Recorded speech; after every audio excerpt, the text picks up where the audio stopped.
Yes, I am a chef. I like to call it a cook, actually, because this chef thing has kind of been diluted. You're actually a chef when you lead a kitchen. And I don't lead a kitchen anymore. I lead a company and then I cook. But I have a lot of chefs who leads kitchen in my company. I want to tell you a little personal story first. And I need to take my watch off so I can see the time. Sorry. A personal story about why I cook and why I do it like I do.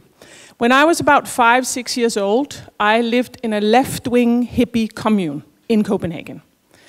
And I probably were one of the Danish kids who had hummus first in this country. And because we had refugees from Middle America and from Palestine living with us, and they cooked the food from their countries. And I remember as a little girl, I loved when the Palestinians in our commune cooked, and they put hummus on big plates, and we sat there and we shared the food. It wasn't your own little plate, but it was like, it was a special moment. And then next day, I would have that hummus in my lunchbox in a Copenhagen school where nobody ate garlic yet. And that was a challenge. So from a little girl, I actually experienced that food is very different and food cultures creates both distances but also a way of meeting. And it took a long time for hummus to be accepted in Denmark. But right now, you can't go into any supermarket or corner store without being able to buy hummus. And that's in 30 years. And that is also food diversity. From then on, food became, all through my childhood, a center of what I wanted to do. I just didn't know it. I went to university and I did all these things. But I ended up in food because I love people. I love meeting people, and I love cooking with people, and I love to hang out with people. So I kind of created a company that's just about that. And I've been very, very fortunate. For the last 20 years, I've owned a company called Hahnemann Kitchen. And what we do and specialize in is everyday food. The food you eat for lunch every day in canteens. And in my company, everything is homemade, apart from croissants, because nobody wants to pay 100 kroner for a croissant, and that's what it would cost if they were homemade. But everything else, jam, mayonnaise, and we do not have any big themes where Dalun comes in and give us signs and say Mexican food this week, or Thai food, or Vietnamese food. And actually one of the things that happened just after I opened my second canteen. All the food industry, they came and visited me with all these ideas of how I could use their products and represent the country. And the problem with that is it's not really representing a country. It's an idea of a food, and it all tastes more or less the same if you ask me. So through the years, a lot of people started working in my company. And I started understanding how we could use that. How can we use that people from all over the world work in my company? First of all, they start as dishwashers. They come to Denmark and they can't get a job, and I tell you, we have the best educated workforce, but they wash dishes. They're really talented people, a lot of them. And then they start walking into the kitchen, and you see their interest. And then you ask them, what did your mother cook for you? Or what did you cook at home? And then one day, they make their Bangladeshi favorite dish, and the customers love it. It's authentic, and the chefs in the kitchen learn something, and that is their journey into the kitchen. And that's what we do now. When you've been washing dishes a year or two in my company, we start the conversation about, are you interested in food? Would you like to be cooking? And then we move them gradually into the kitchen. And if that works out, because it's difficult, when I tell this story, don't think it's easy. It's very, very difficult. First of all, you leave your bodies in the dishwashing area, and you have to move in to all the Danes who doesn't speak your language, and your English is not that good. There's a lot of obstacles in that. And it's not fun to leave your group. You like to belong to your group. But if it works out, and we have lots of examples of this working out, we will, through the Danish state system, we have an education state system here, offer them to become chefs or cook's assistants, 2 options.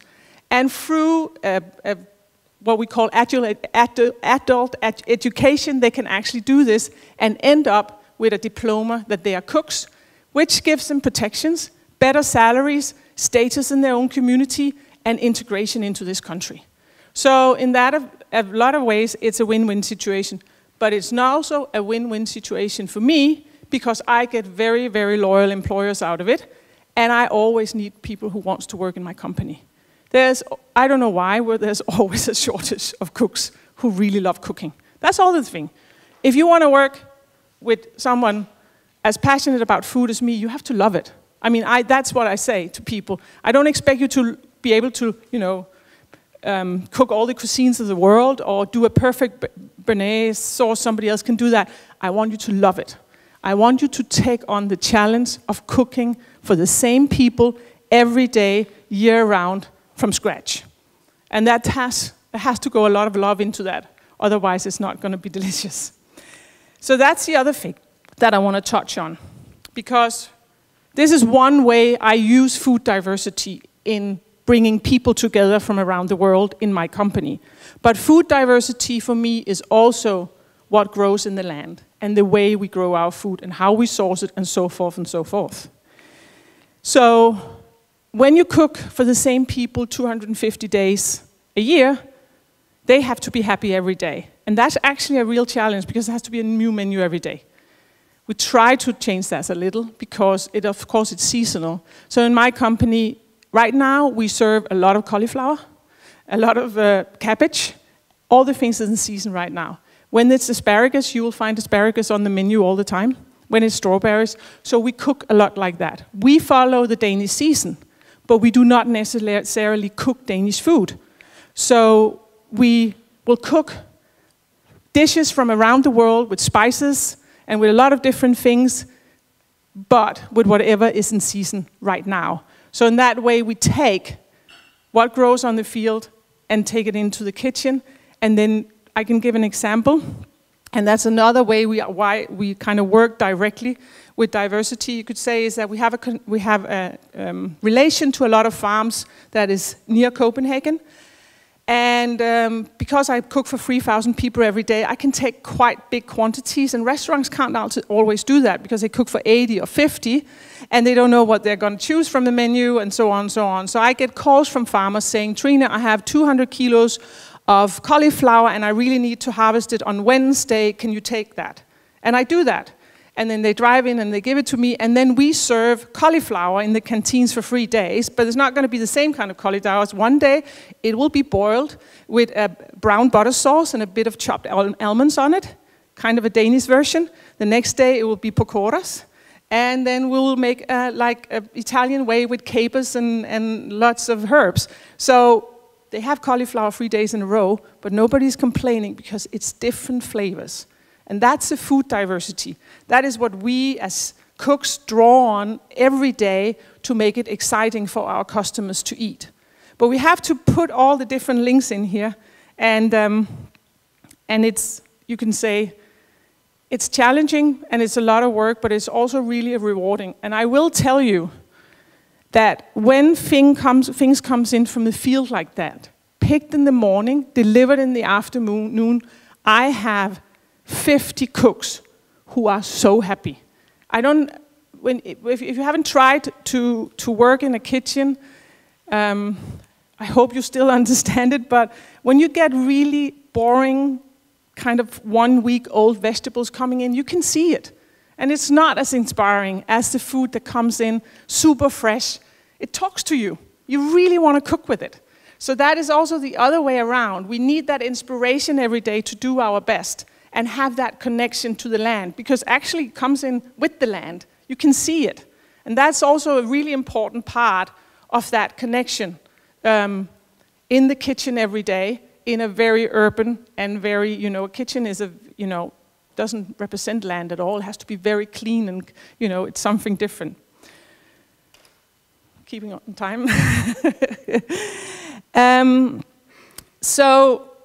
But of course, as it's been touched before by my chef colleagues, Christian and Francis, it has to also be about flavors. It has to be about pleasure. And there's also some desire in here. Food is so emotional, and we have to try to take all these things into the conundrum and remember it all the time. If we want people to eat food that's interesting and comes from the land and we understand, we still have to have focus on flavor. Flavor is what kind of, it seduces us. That's where we can really like move things along. And a lot of chefs or cooks, they are educated in a way, a lot of them, especially people who work for me, because all of them come from high-end restaurants where they have seen produce in a different way. A lot of them is also just educated in a system where there's a lot of prefabricated food, and we call it cooks with scissors. That means they for years have opened up bags. So there's also a transformation there, and I have seen some beautiful stories about people who get connected back to the real ingredients, which is also amazing. So I know I'm touching a lot of different things in this food diversity thing, but food diversity for me that's what I think about all the time to create what I do every day with my team. And it's been a long journey, and I can tell you for the last 20 years, so much has happened. It is unbelievable how exciting it is to be a cook right now. And every step of the way, new things happen, new ideas, inspiration, like coming to your farm on Sunday, I got a lot of new ideas, and it's like that all the time. It is a moving target, and I think it's very also important that we do not look for perfection, that we understand the chaos we're in, but that we have some goals and some visions about how we want to do it right, and then follow it.